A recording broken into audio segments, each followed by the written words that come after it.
Awal pekan ini, Solar Dynamics Observatory NASA kembali berhasil menangkap ledakan suar matahari dari bintik matahari yang terlalu aktif dan memicu pemadaman radio, serta tampilan aurora yang menakjubkan di bumi.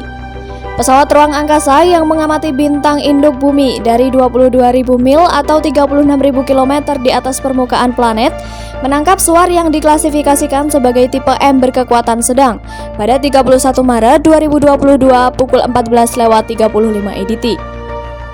Life Science menuliskan Solar Dynamics Observatory mencitrakan seluruh piringan matahari di berbagai panjang gelombang setiap 10 detik dan memberikan gambar dengan resolusi 10 kali lebih tinggi daripada televisi definisi tinggi.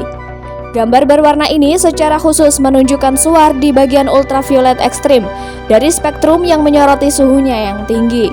Suar kelas M merupakan suar yang cukup kuat. Pelepasan radiasi elektromagnetik secara tiba-tiba dari matahari yang bergerak dengan kecepatan cahaya. NOAA memberi peringkat suar kali ini sebagai M9.6 yang berarti tidak terlalu jauh untuk menjadi tipe terkuat kelas X. Menurut NOAA, suar tersebut menyebabkan pemadaman radio moderat saat menghantam bumi. Suar matahari dapat mengganggu komunikasi radio frekuensi tinggi karena sinar X dan radiasi ultraviolet ekstrimnya mengionisasi bagian atas atmosfer bumi, ionosfer. Ionosfer membentang dari 48 km hingga 965 km di atas permukaan planet dan mencakup lapisan atmosfer terluar meliputi eksosfer, termosfer, dan bagian mesosfer. Dalam keadaan normal, gelombang radio frekuensi tinggi yang mengirimkan sinyal komunikasi jarak jauh memantul dari partikel di ionosfer atas kembali ke bumi. Tapi ketika suar matahari mengisi ionosfer yang lebih rendah, gelombang radio kehilangan energi saat melewatinya dan atmosfer menurunkan atau bahkan menyerapnya.